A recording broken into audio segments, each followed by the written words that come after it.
Alright, welcome back to my opinion. This little video is going to be about my experience this past weekend. Me and my wife went down to Gatlinburg, Tennessee for a Labor Day weekend, long weekend. Rented a cabin with a bunch of her family. We were packing up and leaving. Me and my wife were the last ones to leave, and we were going to lock up the building.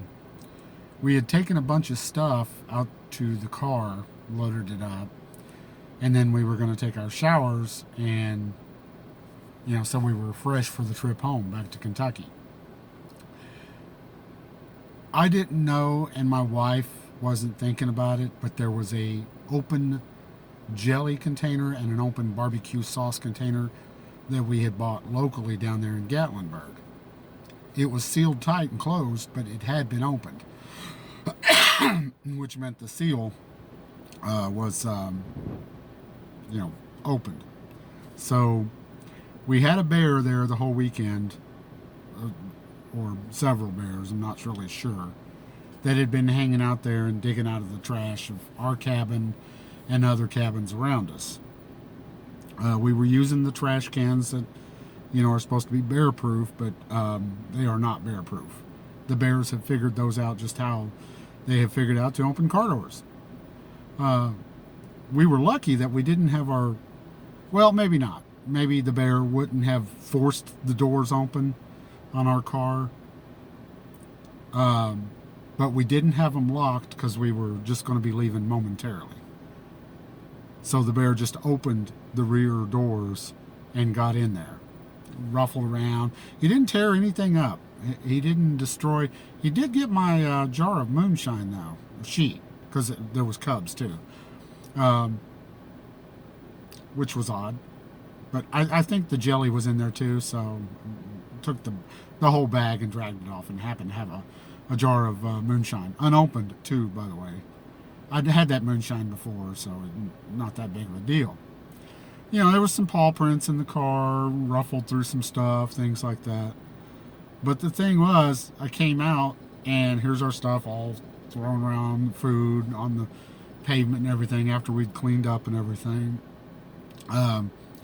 Cans of soda squashed. I guess the bears have figured out if you crush the cans of sodas, you can get the good nectar out of the orange crush cans.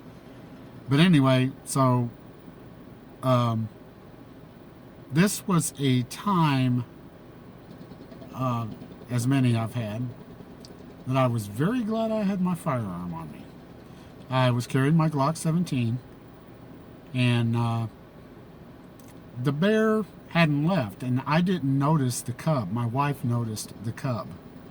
The bear kind of went away, but not very far, because they're used to people feeding them. And you could tell it was wanting me to feed it. So it started approaching me. I tried to yell and do all that and stuff. I had totally ignored that. Then the bear, I took a couple steps towards the trash to throw, excuse me, some of the trash away. I didn't see the cub on the wall. So the bear hissed at me. About that time, my wife said, "Oh, there's another one." And I looked over and I said, "That's the cub. That means that's Mama Bear." So I knew right there I could be in trouble, because Mama Bear will defend and fight over the cub. So the bear started walking towards me. I tried to yell and all that stuff. It wouldn't go away. And then this idiot Asian guy pulled up and was trying to film. And he actually had food in his hand, was going to throw it out between me and the bear. So I cussed him out and told him to blank off, which he did. But the bear got about 2 feet from me and was still walking, had been still walking from 4 feet, made it to 2 feet. I drew my pistol from my side, shot over the bear's shoulder into the hillside. There was nothing there, it was just a berm, and scared the bear away. Bear took off running like a bat out of hell. So, moral of the story is, it's better to have it and not need it than to need it and not have it. Like, share, and subscribe. Thanks a lot, guys.